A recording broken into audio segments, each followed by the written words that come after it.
हिंदी के 30 अति महत्वपूर्ण प्रश्नों को हम यहाँ पर देखने वाले हैं।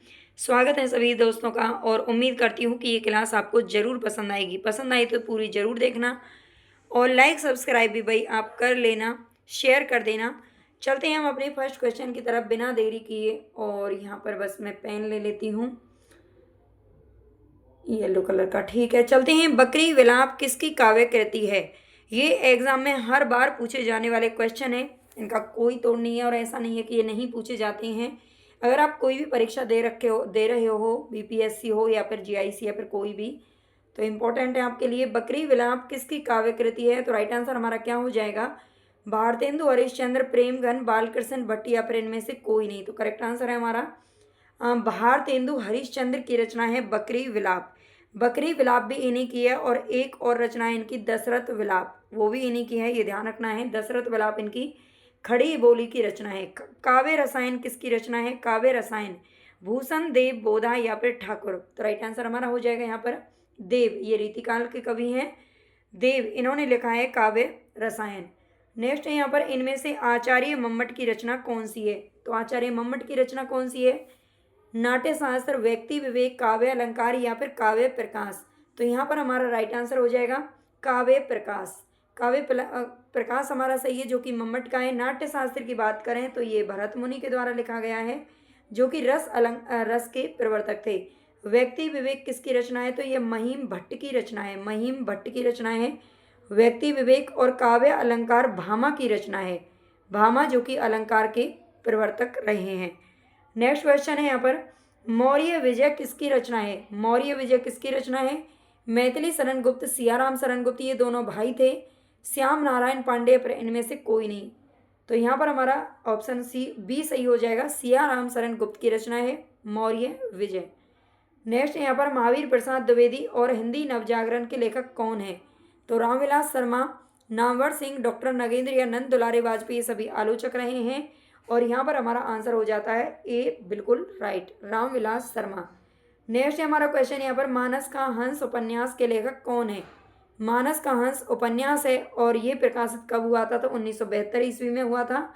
और ये किसके द्वारा लिखा गया है? ये तुलसीदास के जीवन पर आधारित है, ये ध्यान रखना है, तुलसीदास के जीवन पर आधारित है। ये उपन्यास है किसका? अमृतलाल नागर जी का। ठीक है, अमृतलाल नागर ने खंजर नयन भी लिखा था, जो कि सूरदास के जीवन पर आधारित था। और मानस का हंस तुलसीदास के जीवन पर आधारित है। नेक्स्ट है हमारा क्वेश्चन यहाँ पर, अगर आपको क्लास अच्छी लग रही है तो प्लीज़ लाइक करना, सब्सक्राइब करना मत भूलना। अगर आपको 5,000% अगर आपको वन लाइनर में चाहिए तो आप मुझे संपर्क कर सकते हैं। कमेंट में आपको बोल देना है कि पीडीएफ, तो वहाँ पर आपको मैं लिंक वगैरह डाल दूँगी। झूठा सच उपन्यास के लेखक कौन है? और प्लीज़ ज़्यादा से ज़्यादा कमेंट भी जरूर करना। झूठा सच उपन्यास के लेखक कौन है? तो यहाँ पर हमारा करेक्ट आंसर क्या हो जाएगा? सी हो जाएगा, यशपाल का है झूठा सच। और ये देश विभाजन पर आधारित उपन्यास है, ये ध्यान रखना। इसके दो भागों में ये प्रकाशित हुआ था, एक आया था 1958 वतन और देश नाम से, और दूसरा आया था 1960 देश का भविष्य नाम से। दो बार प्रकाशित हुआ था, दो भागों में प्रकाशित हुआ था। नेक्स्ट है यहाँ पर, नमक का दरोगा, इस कहानी के लेखक कौन है? नमक का दरोगा जयशंकर प्रसाद, प्रेमचंद, गुलाब राय या फिर रामचंद्र शुक्ल। तो करेक्ट आंसर हमारा हो जाएगा यहाँ पर प्रेमचंद का है नमक का दरोगा। नेक्स्ट है, कायाकल्प उपन्यास के लेखक कौन है? कायाकल्प उपन्यास किसका है? जयशंकर प्रसाद, प्रेमचंद, यशपाल या फिर भगवती चरण वर्मा। बी ऑप्शन हमारे यहाँ पर राइट हो जाएगा, मुंशी प्रेमचंद का है कायाकल्प उपन्यास। ये भी ध्यान रखना है कि ये हिंदी का प्रथम मौलिक उपन्यास है। इससे पहले जो उपन्यास लिखे जा रहे थे वो पहले इन्होंने उर्दू में लिखे थे, और उर्दू के बाद इन्होंने उर्दू में जब इनका सोजे वतन जब्त कर लिया गया था अंग्रेजों के द्वारा 1908 ईस्वी में, तो उसके बाद इन्होंने जो उर्दू के उपन्यास थे उनका अनुवाद हिंदी में कर दिया था। लेकिन कायाकल्प इनका प्रथम उपन्यास है जो कि हिंदी में ही लिखा गया था शुरुआत से ही, ये ध्यान रखना है। नेक्स्ट है, कामायनी किसकी रचना है? तो कामायनी एक महाकाव्य है, छायावाद का इकलौता या एकमात्र महाकाव्य में से मानते हैं। मैथिली शरण गुप्त, जयशंकर प्रसाद, पंत या फिर बच्चन सिंह।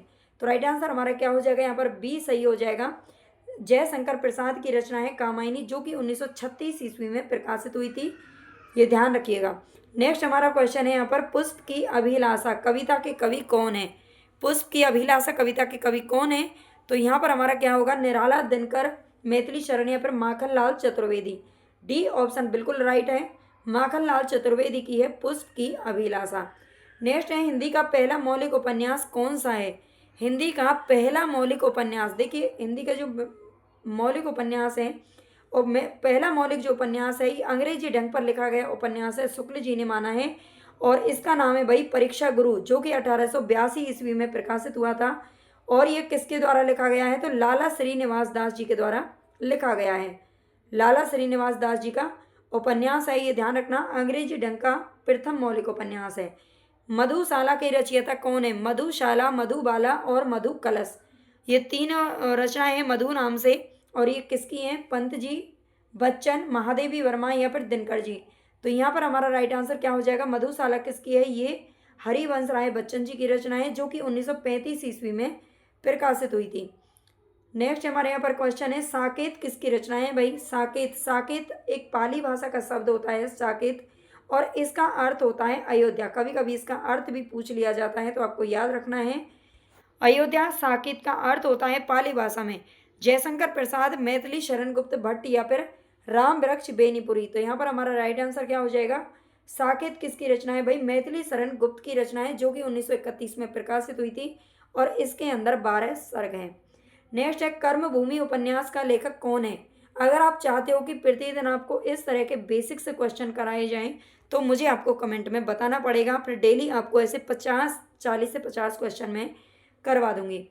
कर्मभूमि उपन्यास का लेखक कौन है, मुंशी प्रेमचंद, यशपाल, भगवती चरण वर्मा या फिर श्रीलाल शुक्ल। तो कर्मभूमि उपन्यास का लेखक कौन है भाई, मुंशी प्रेमचंद हमारा आंसर सही हो जाएगा, मुंशी प्रेमचंद की रचना है कर्मभूमि। नेक्स्ट है गीतांजलि का हिंदी अनुवादक कौन था। गीतांजलि का हिंदी अनुवादक कौन था, पंत, प्रयाग शुक्ल, रविंद्रनाथ ठाकुर या फिर हजारी प्रसाद द्विवेदी। तो गीतांजलि के हिंदी अनुवादक की गीतांजलि जो रचना है वो तो है रविंद्रनाथ टैगोर की, लेकिन इसका हिंदी में अनुवाद किसने किया था, तो राइट आंसर हमारा बी हो जाएगा, प्रयाग शुक्ल ने किया था। वैसे कई लोग थे जिन्होंने हिंदी में अनुवाद किया था लेकिन यहाँ पर हमारा आंसर सही हो जाएगा प्रयाग शुक्ल। सरस्वती पत्रिका के प्रथम संपादक कौन रहे हैं। सरस्वती पत्रिका का प्रकाशन हुआ था 1900 ईस्वी से 1900 ईस्वी में इसकी शुरुआत हुई थी और इसके प्रथम जो संपादक थे वो थे श्याम सुंदर दास, है ना, श्याम सुंदर दास हमको ध्यान रखना है। अगर इसका बाद में 1903 में इसका जो कार्यभार है वो महावीर प्रसाद द्विवेदी ने संभाला था 1920 ईस्वी तक। प्रिय प्रवास काव्य के रचयिता कौन है। प्रिय प्रवास किसका है, पंत, जयशंकर प्रसाद, हरिऔध या फिर श्रीधर पाठक। तो यहाँ पर हमारा राइट आंसर क्या हो जाएगा भाई, प्रिय प्रवास किसका है, हरिऔध जी की रचना है प्रिय प्रवास, जो कि खड़ी बोली की प्रथम रचना मानी जाती है, प्रथम महाकाव्य। कुरुक्षेत्र, कुरुक्षेत्र ग्रंथ के रचयिता कौन है। कुरुक्षेत्र ग्रंथ किसका है, तो यहाँ पर हमारा करेक्ट आंसर क्या होगा, प्रेमचंद, दिनकर, पंत या फिर बच्चन। तो दिनकर जी हमारा सही हो जाएगा, दिनकर हमारा बिल्कुल ठीक है और ये 1946 ईस्वी में प्रकाशित हुआ था। आधुनिक युग की गीता भी इसे कहा जाता है। निराला किस काव्य धारा से संबंधित है। निराला किस काव्य धारा से संबंधित है, रहस्यवाद, छायावाद, प्रगतिवाद या फिर प्रयोगवाद। तो यहाँ पर हमारा राइट आंसर क्या हो जाएगा, निराला जी छायावाद से संबंधित हैं, ये आपको ध्यान रखना है, छायावाद। नेक्स्ट हमारे यहाँ पर गोदान उपन्यास का प्रमुख पात्र कौन सा है।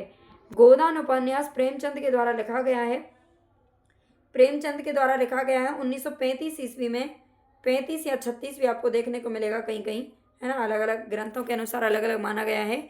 इसका प्रकाशन वर्ष है 1936 मोस्टली माना जाता है और इसका जो प्रमुख पात्र है ये कौन है भाई, होरी है, ठीक है, होरी इसका प्रमुख पात्र है। धनिया होरी की पत्नी का नाम है और गोबर होरी और धनिया का बेटा है। राय साहब भी इसमें एक और पात्र है जो कि शहरी पात्र है। नेक्स्ट है हिंदी खड़ी बोली का विकास कहाँ से हुआ था। हिंदी खड़ी बोली का विकास कहाँ से हुआ है, ब्रज भाषा, पूर्वी हिंदी, पश्चिमी हिंदी या फिर भोजपुरी। तो यहाँ पर हमारा राइट आंसर सी हो जाएगा, ये पश्चिमी हिंदी की बोली है खड़ी बोली। आगे रामचरितमानस में प्रयुक्त भाषा कौन सी है, तो रामचरितमानस अवधी भाषा का एक बहुत ही प्रसिद्ध महाकाव्य है, ये ध्यान रखना। नेक्स्ट है यशपाल किस विधा के लिए प्रसिद्ध हैं। यशपाल जी किस विधा के लिए प्रसिद्ध हैं भाई, उपन्यास के लिए प्रसिद्ध हैं और झूठा सच इन्होंने जो उपन्यास लिखा था और काफ़ी इन्होंने उपन्यास और भी लिखे हैं, ये ध्यान रखना। सप्तक शब्द का संबंध किससे है, सप्तक शब्द का संबंध किससे है, तो यहाँ पर हमारा करेक्ट आंसर क्या हो जाएगा, संगीत से, हिंदी कविता के प्रयोगवाद से, व्याकरण या फिर भाषा विज्ञान। तो राइट आंसर हमारा बी हो जाएगा, हिंदी कविता के प्रयोगवाद से सप्तक शब्द का संबंध है। बिसाती कहानी के लेखक कौन है? बिसाती कहानी किसकी है? तो प्रेमचंद, अग्गे, पंत या फिर रांगे राघव। ए ऑप्शन हमारा बिल्कुल सही है, प्रेमचंद की है बिसाती कहानी। नेक्स्ट है डॉक्टर नाटक के लेखक कौन है? डॉक्टर नाटक के लेखक कौन है? तो यहाँ पर हमारा करेक्ट आंसर क्या होगा? मोहन राकेश, धर्मवीर भारती, लक्ष्मी नारायण लाल या फिर विष्णु प्रभाकर। डी ऑप्शन हमारा बिल्कुल ठीक है, विष्णु प्रभाकर की रचना है डॉक्टर। ये नाटक है, इनका एक और नाटक है जो प्रसिद्ध है, युगे युगे क्रांति। युगे युगे क्रांति इनका ये भी प्रसिद्ध नाटक है जो कि पूछा जा चुका है और पूछा जाता रहेगा। परिमल किस काव्यधारा की पत्रिका थी? तो परिमल किस काव्यधारा की पत्रिका थी? तो यहाँ पर हमारा करेक्ट आंसर क्या हो जाएगा अभी? परिमल। परिमल काव्य संग्रह भी है जो कि किसका है? निराला जी का है, और ये छायावाद से संबंधित है। छायावाद हमारा ऑप्शन ठीक हो जाएगा, छायावाद। नेक्स्ट है हमारा यहाँ पर मृगनयनी उपन्यास के रचनाकार कौन है? मृगनयनी उपन्यास किसका है? इनकी विधाएं जरूर आपको याद रखनी है। विधा इसकी उपन्यास है। वृंदावन लाल वर्मा, रांगे राघव, राहुल या फिर चतुर्सेन शास्त्री। तो वृंदावन लाल वर्मा हमारा ऑप्शन बिल्कुल सही हो जाएगा। मृगनयनी उपन्यास किसका है? मृगनयनी, गढ़ कुंडार, कीचड़ और कमल ये इन्हीं के उपन्यास हैं। संपत्ति शास्त्र के लेखक कौन है? संपत्ति शास्त्र किसका है? ये अर्थशास्त्र से संबंधित ग्रंथ है, और ये किसके द्वारा लिखा गया है? तो महावीर प्रसाद द्विवेदी जी के द्वारा लिखा गया है संपत्ति शास्त्र, ये आपको याद रखना है। तो यहाँ पर हमारे 30 क्वेश्चन कंप्लीट हुए। अगर आपको पसंद आए हो तो प्लीज़ लाइक करके जरूर जाना, कमेंट करके बताना कि इस तरह के बेसिक क्वेश्चन आपको चाहिए। वैसे हमारी लाइव क्लास प्रतिदिन 12 बजे चलती है। आज नहीं ले पाई थी, नेट के इश्यू था थोड़ा सा, तो 12 बजे आप अगर जुड़ना चाहें तो जुड़ सकते हैं। और इस नंबर पर मैं आपको नंबर बता देती हूँ। इस नंबर पर आप संपर्क कर सकते हो जिसको भी नोट्स की ज़रूरत है। हिंदी साहित्य के नोट्स आपको मिल सकते हैं, बहुत ही बेहतरीन नोट्स हैं। और इसके अलावा अगर आप पीडीएफ लेना चाहते हैं, पीडीएफ है ना, 1 लाइनर 5000 प्रश्नों की पीडीएफ है, मात्र 99 रुपये में आप ले सकते हैं। और 41 रुपये में 2000 प्रश्न, केवल 2000 प्रश्न है जो कि 41 रुपये मिल जाएंगे। लेकिन ये जो 2000 वाले क्वेश्चन है वो हमारे 5000 वाले में भी इंक्लूड हैं। तो आप अगर इसको लें तो इसकी ज़रूरत नहीं है, और इसको लेते हैं तो इसकी ज़रूरत आपको नहीं पड़ेगी। तो इस नंबर पर आप मुझे मैसेज कर सकते हैं। ओके, धन्यवाद, बाय बाय।